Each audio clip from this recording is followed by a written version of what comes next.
Fila giusta. Allora, qua abbiamo l'amico Dolfin, padre senior, ex consigliere comunale, l'uomo che ha visto la politica a Chioggia da tanti anni, ma che mi spacchi la roba, stiamo.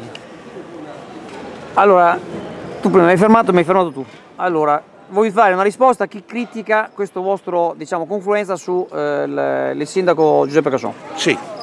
Quando che un individuo arriva a Chioggia e dette legge contro il primo cittadino, anche se è stato in 4-5 anni, noi della Lega all'opposizione, difendiamo il chioggiotto, è l'orgoglio chioggiotto. Prima di tutto siamo chioggioti, l'interesse di Chioggia non deve essere Chioggia una periferia di Venezia, che sia chiaro, è ora di smettere di fare il serbatoio di voti di Chioggia.